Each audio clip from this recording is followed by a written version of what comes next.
Yes, you can if you know how to do it. I mean, as long as you don't go to the wrong spot at the wrong time. Yes, you can do that. I think you should stay. I think it's important. This is what it looks like. A London tavern with a lot of smoke late at night. As the music fades into the background, Mick Jagger sits back in his chair and sips carefully. He has been asked the same thing 1,000 times. Who are your favorite singers? But tonight, things change. He doesn't name the usual culprits. He stops, grins, and then says it. 5 women, each one a force of nature. For the man who strutted over stages for 6 decades, shared studios with legends, and helped define rock and roll swagger. These names weren't only inspirations. They were obsessions, inspirations, warnings. These are the 5 women singers who really shook MC Jagger up. The first voice he mentioned, the one that terrified and fascinated him at the same time. The name Janis Joplin. She didn't sing, she detonated. She didn't just walk into a song, she blew it up. Janis Joplin was a mess of denim and whiskey.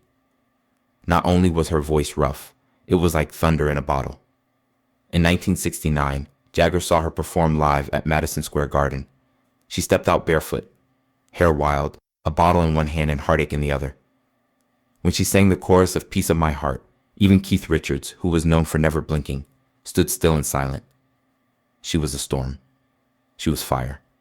What Mick adored most, she was unapologetically raw. She didn't flirt with the mic. She devoured it. She made anguish seem like sex and wrath sound like prayer. For Jagger, who established his name on performance, danger, and seduction, Janis wasn't competition. She was confrontation. She terrified him because she was free, not rebellious. No cost. No picture, no screenplay, just raw emotion that was out of control. He called her untouchable after that night. Not because she was perfect, but because there was no act. She was too real to pretend to be. And the next woman made elegance feel like a party. That voice, Stevie Nicks. Fleetwood Mac was at the top of the charts in the late 1970s, and Stevie Nicks was at the top of Mick Jagger's mind. They went on tour together and danced in hotel bars lighted by candle smoke. Like shadows on the walls of the ballroom, rumors spread. But what really drew Jagger to her wasn't her beauty or her mystery. It was the flirting and stardom. It was her voice. The child talks about what was it like to be in the 50s? And then the child says, was it all just fashion? Because kids Basque-haunted spell that wrapped around every syllable, every line. He once stated that she could make even saying goodbye sound like a prophecy. And when she sang Gold Dust Woman Live, he didn't simply watch, he gave in. Like a man in a trance with his eyes wide open from the wings. Stevie didn't belt, she conjured. She wasn't really loud. She was very attractive.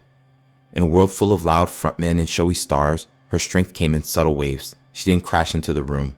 It got under your skin. For Jagger, who thrived on upheaval, Stevie was something different. Quiet and authoritative. Like a hurricane in slow motion. But if Stevie floated, the next woman hit like a hammer. Tina Turner is her name. Tina didn't just move. She blew up. Fire in her eyes and a storm in her step. Jagger had always studied how to perform, how to move, and how to make a stage burn. But Tina made the stage feel like it was straining to catch up. She didn't act. She was a cyclone covered in sequins and muscle. She didn't leave. She blew up on it. Every stomp sounded like thunder. Every scream was a call to arms. She didn't just perform. She won. It was all war. Her body, her voice, and her presence. And the crowd never had a chance. She didn't merely dance to the beat. She chastised it, changed it, and made it do what she wanted. Jagger, one of the best performers alive, felt like he disappeared next to her when they eventually shared the stage in 1985 for State of Shock. Later, he admitted that she almost blew him off, and everyone who saw it knew she did. In those few minutes, she reminded everyone that even legends can be outshined when real power speaks up. There was strength in her voice. Her rhythm was angry. She never ran out of energy. Every note was full of perspiration and anger, but never pandemonium, always accuracy. She was in charge of the storm she started. Tina wasn't merely a singer to Mick. She was a masterclass in strength, hard work, and spirit. She didn't require any lighting or trickery. Just being there made the room brighter. She didn't want anyone to notice her. She told them to give up. Then followed the voice that sounded like velvet over a rifle. Chrissie grinned. Chrissie gave a punk edge and a refined cool to the Pretenders in equal parts. She could spit poison and yet sound sexy. Mick really liked that contradiction because it was hard to find someone who could sound both threatening and sexy at the same time. She didn't want to make anyone happy. She was challenging you to move. They met in the early 1700s, when everything in rock was either on fire or coming back to life. He thought there would be fire. He received steel instead, unyielding and unrepentant in discussion. She was sharper than he was, quick, dry, and not afraid. Her silences could cut deeper than some singers' yells. She didn't sweat or beg on stage. She ruled with a cold, exact, and magnetic touch. She acted like she didn't care if you liked her, and that made it impossible for you to look away. And when she sang Brass and Pocket, it wasn't a request. It was a warning covered in lipstick. It wasn't only self-assurance. It was charm that hid control. Mick said she was one of the few singers who didn't try to show off.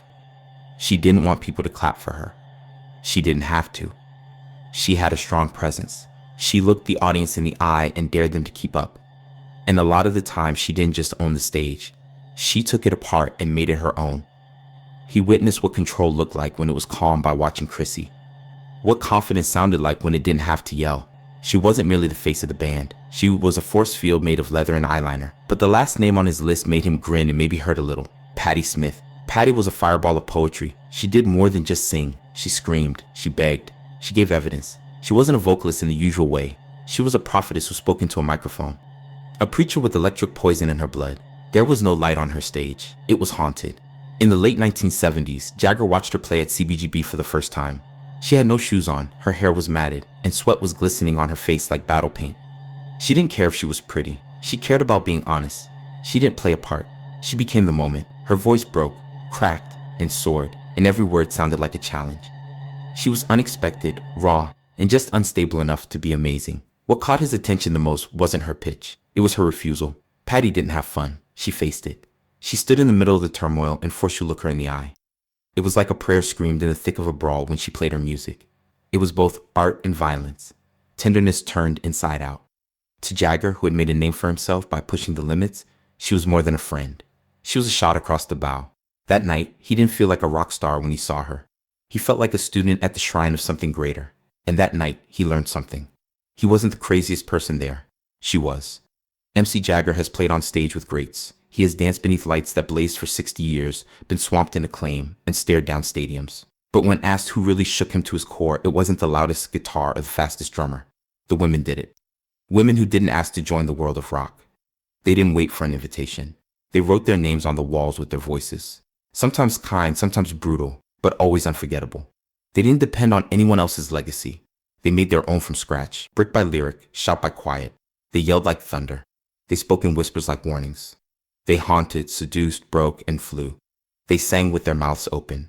They turned their backs on anyone who instructed them to be silent and showed their hearts. And every time they did, they reminded him that true power doesn't need a lot of noise. It requires the truth. That being great isn't always about how hard you hit, but how deep you cut. Their voices still ring in his ears every time he gets on stage. Their presence stays with him like smoke after a fire in every sentence he writes. Not because he copied them, but because he saw something sacred in their disorder and recognized that these were the queens who never needed crowns in a world full of kings.